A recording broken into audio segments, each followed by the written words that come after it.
রোজাদারদের জন্য জান্নাতের পরকালে একটা দরজা থাকবে, স্পেশালি একটা দরজা, যার নাম হলো রায়্যান। জোরে বলেন কি? রায়্যান। রায়্যান। পয়গম্বর আরবি সাল্লাল্লাহু আলাইহি ওয়াসাল্লাম বলেন, ইন্না ফিল জান্নাতি বাবান ইউকালু লাহু রায়্যান। নবীজি সাল্লাল্লাহু আলাইহি ওয়াসাল্লাম বলেন, জান্নাতের এমন একটা দ্বার, এমন একটা দরজা থাকবে, ইউকালু লাহু রায়্যান, যাকে রায়্যান বলা হয়। কি বলা হয়? জান্নাতের একটা দরজার নাম কি? রায়্যান। এই রায়্যান দরজা দিয়ে কারা প্রবেশ করবে? নবীজি বলেন, ইন্না ফিল জান্নাতি বাবান ইউকালু লাহু রায়্যান, জান্নাতে একটা দরজা থাকবে, ইউকালু লাহু রায়্যান, যার নাম হলো রায়্যান। লা ইয়াদখুলুহা ইল্লা সাইমুন, এই রায়্যান নামক দরজা দিয়ে রোজাদার ব্যতীত দুনিয়ার কেউ প্রবেশ করতে পারবে না। সুবহানাল্লাহ। তাহলে এই রায়্যান নামক যে দরজা আছে, এটা স্পেশালি কাদের জন্য? রোজাদারের জন্য। দুনিয়ায় প্রধানমন্ত্রীর জন্য স্পেশালি অনেক জিনিসটাকে থাকে না, থাকে না? জান্নাতে সবার জন্য স্পেশাল আমল না, এই দরজাটা সবার জন্য না। কার জন্য? জোরে বলেন, আরো জোরে বলেন, কার? জোর হলো না, কার?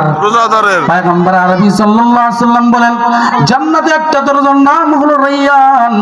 এই রায়্যান দরজা দিয়ে দুনিয়ার কেউ প্রবেশ করতে পারবে না, একমাত্র রোজাদার প্রবেশ করতে পারবে।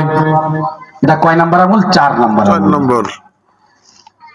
5 নাম্বার আমল হলো রোজা জাহান্নাম থেকে রক্ষাকারী। কোন ব্যক্তি যদি রোজা রাখে, এই রোজাই এমন একটা আমল যে জাহান্নামের আগুনের সামনে সে কি ঢাল হয়ে দাঁড়াবে।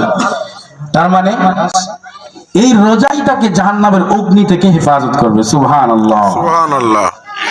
পয়গম্বর আরবি সাল্লাল্লাহু আলাইহি ওয়াসাল্লাম বলেন, as-সিয়ামু জান্নাতুন ইস্তাজিন্নু বিহাল আবদু মিনান নার। নবীজি সাল্লাল্লাহু আলাইহি ওয়াসাল্লাম বলেন, হে দুনিয়ার মানুষ শুনে রাখো, রোজা হলো এমন একটা ঢাল, রোজা হলো এমন একটা ঢাল, দুনিয়ার মানুষ ঢাল দ্বারা নিজেকে আত্মরক্ষা করে। আর রোজা, যে ব্যক্তি রোজা রাখবে, এই রোজা তার জন্য এমন একটা ঢাল হবে, ইস্তাজিন্নু বিহাল আবদু মিনান নারি। এই রোজার কারণে সে এই রোজাটাই ঢাল হয়ে জাহান্নামের আগুন থেকে তাকে রক্ষা করবে। সুবহানাল্লাহ।